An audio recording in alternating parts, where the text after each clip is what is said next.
Okay, spoiler alert, it was a loose wire. So what happened is we've had this pool for 2 years, there has been no pump issues, and then we were using it one day and the next day all of a sudden the pump's not working.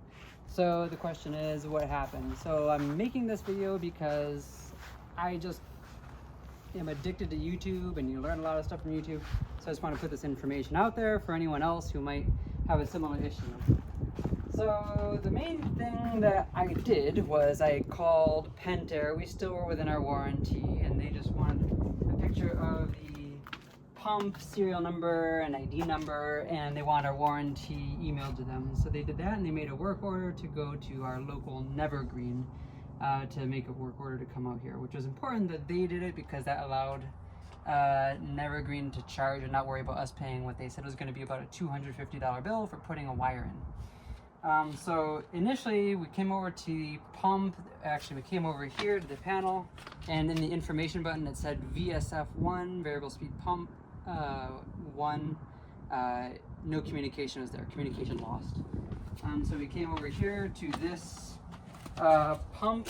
Everything's off. Right now things are on, but the display was completely off and completely blank, so it makes it seem like there's an electrical issue.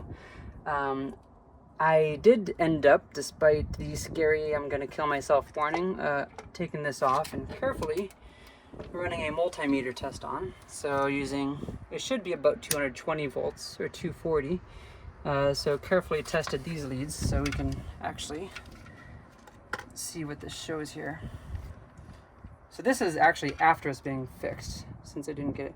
So here to here should be 240. There we go. 240 down there. And then what actually happened is when I did these two leads, there was 0 and 0. Interestingly enough though, and this is partly why I'm making this, between ground and the black lead, we had 120 volts. And again, it's showing 120 right now. Same thing between red and ground was 120. But again, between the two leads, it showed 0 and 0. And this display was off and couldn't be turned on. There were no lights whatsoever. So that's basically what happened diagnostically, and I sent our local guy that information. I talked to an electrician friend. They thought maybe it was a breaker issue and don't kill yourself, so I showed them the picture of this here, and they said that's too complicated, just let the technician come out. So they actually told us they would come out in about 4 days. I gave them a call and asked if they could come sooner. They actually made it in 2 days, so that was worth a call.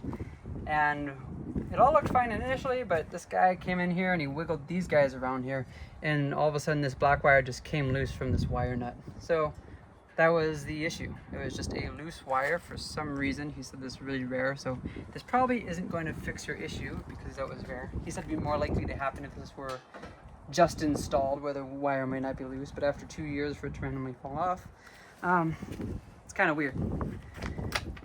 So that's pretty much it. So all the chargers should be covered by Pentair, and we got our pool up working. We connected the wire back. Yeah, things worked really well. And I want to say one last thing. This is for entertainment purposes only.